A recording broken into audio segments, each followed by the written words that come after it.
Friday nga mukaaga bagimuwanga oba Tuesday nga mwenda December n'ekyo nitekawo obugumu mu ggwanga all over international Law Council ifunye complaints nyingi.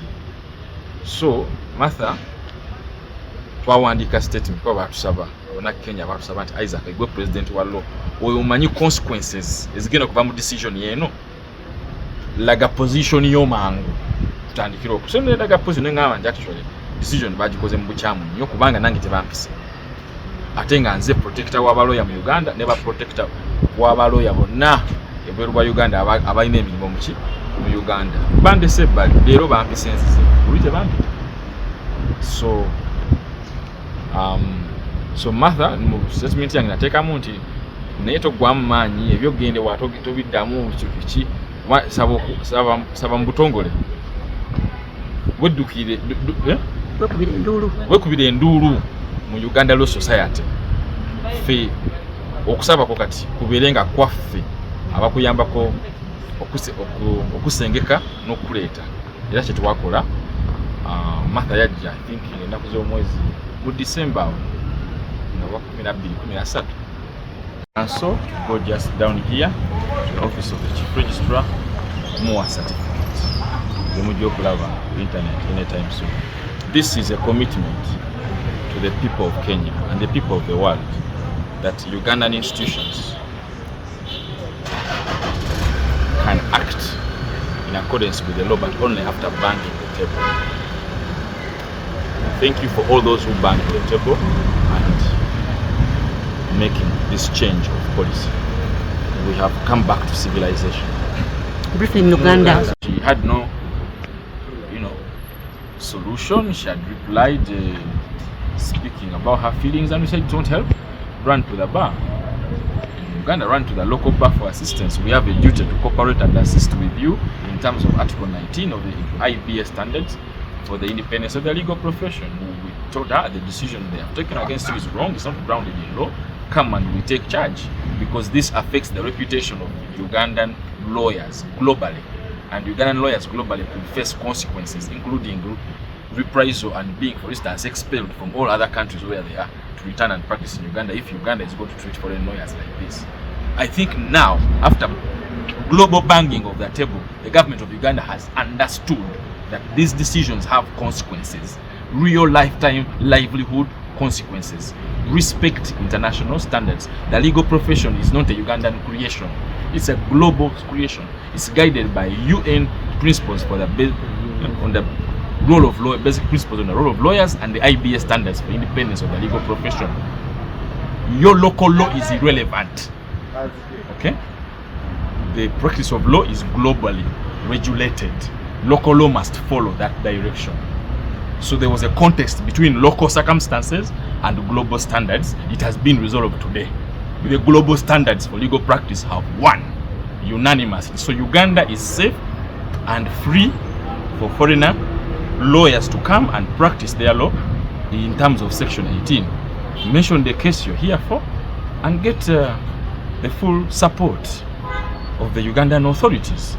The old decision was shocking and completely unacceptable. And we thank the whole members of the Law Council for having a change of mind. It is nice not to have decisions that are unchangeable in administration. You create conflict that is totally avoidable. This is a good demonstration of good governance to others. So Uganda had been sued on the 20th of December in the East African Law Society, East African Court of Justice. We have just avoided that bomb. Yeah. So lawyers in Kenya, our lawyers in Kenya, thank you very much for your petition to the Kenyan Law Society to manage the situation. We would like to thank other law societies, Law Society of Kenya, East African Society, IBA, and others like that. I see Europeans, Philippines, they speak, you do not forget them to be afraid. Did Martha ever petition you?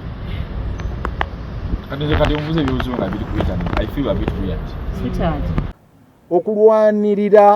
Okulwanyisa tumaliridde ne sekumalirira okulwanyisa ekintu kye bayita General Court Martial ne tools oba weapons zonna mwami Kaguta mu 7 zaakozesa okututulugunya naye ekyazikulembedde akaseera kano General Court Martial kubanga General Court Martial ateekawo embeera tebagaba bail, ateekawo embeera tewali Semocal of Justice, ateekawo embeera nga okutuukayo obeera nga ali mu Guyana, nga bwe gwabeeranga nga bantu batutte mu Guantanamo Bay nga babeera eyo tebawozesebwa, nga bwe twalwana ne tuva General Court gundi Nalufeenya nevaawo, ne tulwanyisa Wembule nevaawo, n'abantu bonnyini ensi yonna nga bwe yakungibwa n'erwanyisa Guantanamo Bay.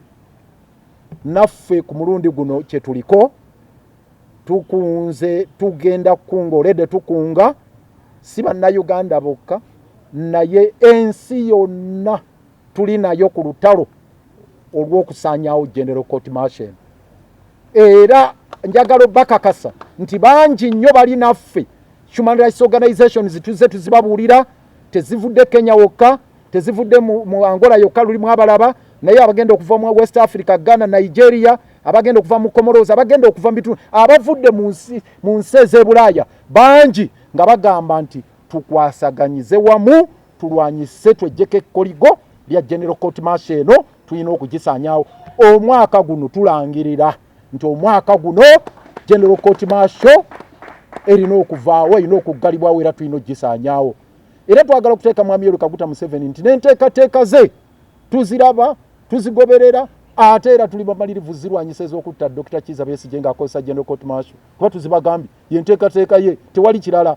Omusango gubaggulako Dr. Kizza Besigye mu kawaayiro namba 129 aka UPDF Act bwe gukusinga bakutwala kalabba. Ekyo kye muteekeddwa okumanya gwe bayita compromising security y'eggwanga, bakutwala kalabba.